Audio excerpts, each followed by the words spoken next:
more likes, and I thought I would take you through the school planning I just did. I know it's April 1st, or it was April 2nd, but I am trying to like get the rest of the school year kind of figured out. Our 2017-18, like that transition time has been so rough, and so I feel like I'm finally able to kind of figure out what we're doing for the rest of the school year.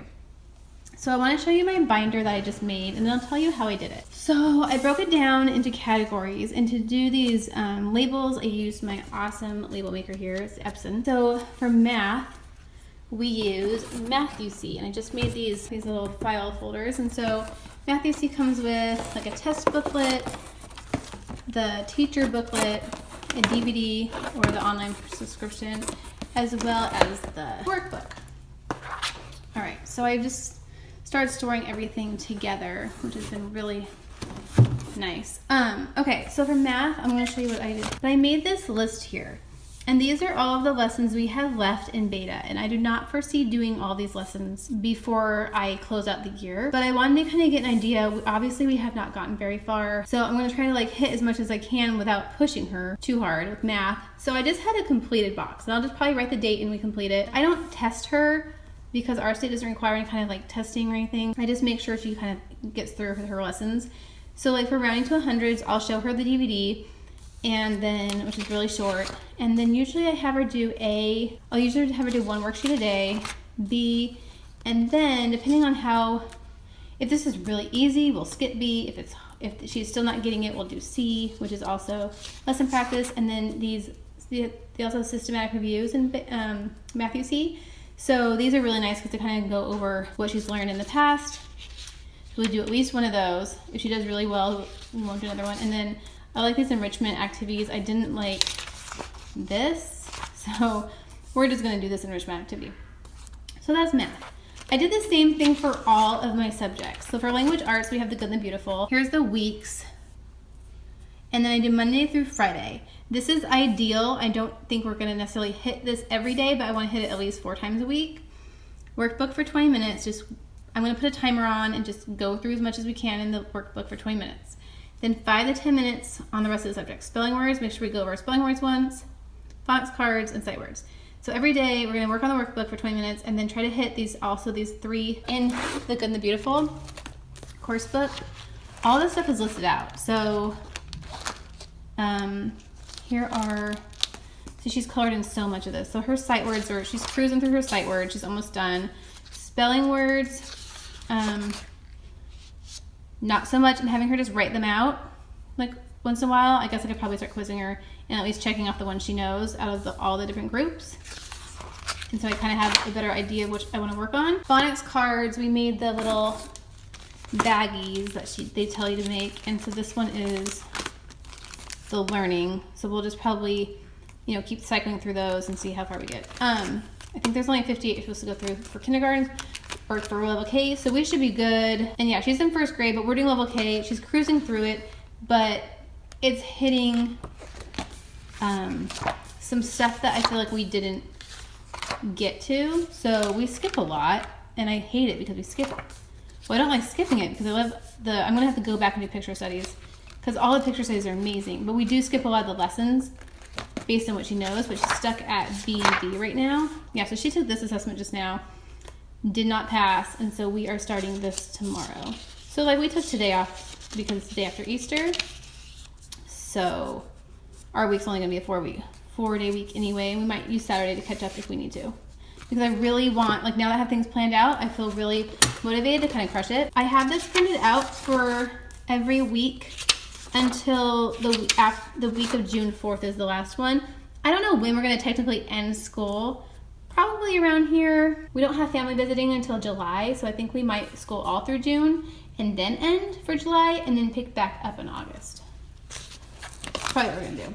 Okay, and then for our catechism book, we're using this guy, Our Heavenly Father, from Catholic Heritage Curriculum. And I did a review, this is in my catechism book review.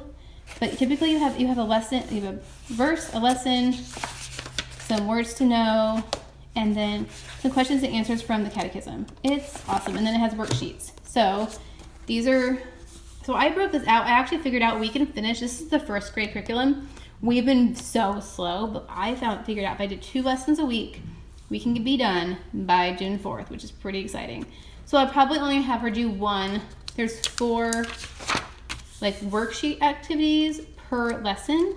So here's 1, 2, the play. Well, I guess I could do that with her. Answer questions, which I'll probably have her do verbally. And then she can call it rosary, which I know she'll want to do. She can either just knock those out maybe during, like when she first gets up out of bed. I'll have those waiting for her, but you do them after you read the little lesson board. They're super fast lessons, so I think we can just cruise through this. For science, we are using another Catholic Heritage curriculum book. We use these Behold and See books. I love them. We had number 1. We already went through it. I think this is actually 2nd grade, but like, you know, homeschooling, whatever, you just pick up the next one. So we have 2 more lessons on the senses from the first one. So we're going to do those this week, and actually we are also going to just cruise through all of marine life as well. So we're doing 2, we're going to do a science lesson tomorrow and try to grab both of these and just talk about, we're kind of into the body right now, so we're going to finish up these, and then on Friday we'll start marine life. So the book starts out with Simple Machines, Works, and Energy. I'll give you guys a preview of what is in here. There's a bunch of stuff about machines. So it's like the water cycle, natural resources, the like layers of the earth and stuff, which I'm really excited to do. And then this marine life. And I gave her the option, like, where do you want to start? And she said she wants to start with marine life. And actually, like, if I do 2 science lessons per week, we will be done again by June 4th, like that last week. It's just amazing how it's working out. So this is obviously ideal. This is if no one gets sick, no one gets hurt, school is normal. It's probably gonna get pushed, everything will probably get pushed back to the end of June, which is fine. I just marked, these are just kind of like my rough estimates of when I want to hit these items. It's way more motivating than just grabbing something. So here's the touch. You got a Bible verse. And then here's a little experiment, and you're going to blindfold them and do the 2 sacks. I don't know. We'll see. I didn't know how to do if it's easy enough, like blocks, spoons. I mean, I have these things around, so we'll probably do this sensory activity. But if I don't have I'm so bad, but you guys, I don't like crafts. And then for handwriting, we're using the Zahner Blosser Handwriting, book 1. It's like this. You just do a letter and then some different words. Catholic Heritage curriculum has one that I'll probably use with my son, but we're just getting through it. And then I'm gonna have her do copywork after that. So this is not gonna take, she does 1 a day. They're just so easy to assign, walk away. So she does 1 a day. She probably won't even go to June 4th. So I'm gonna have to figure out some copywork for her to do after that. I'm not quite sure if I want her to do verses or, you know, maybe like a frog and toad, a couple sentences, or I don't know. Maybe think of a speech. If you guys have copywork that your kiddo does, let me know in the comments below which one they use. Oh, and then I do have a history section, but I'm not 100% sure. We usually just read like a Delaire. Our history is she's in 1st grade, so history is more, we do a ton of Bible talk. Could probably timeline the Bible. That'd be pretty fun. Or at least like chronological event it. That might be cool to do. And so it's really big. So that's my binder that I'm excited to use. So that's like kind of how I'm gonna do it. And then morning time obviously is where we stick everything else. I use Google Sheets to make all my different charts. And it really just was about writing them out, and so I can just check them off. So if you're like me and need a checklist, give it a try. And I hope this was helpful. Thanks for watching. Make sure you subscribe if you want to see more homeschool stuff, and give this video a thumbs up if you liked it.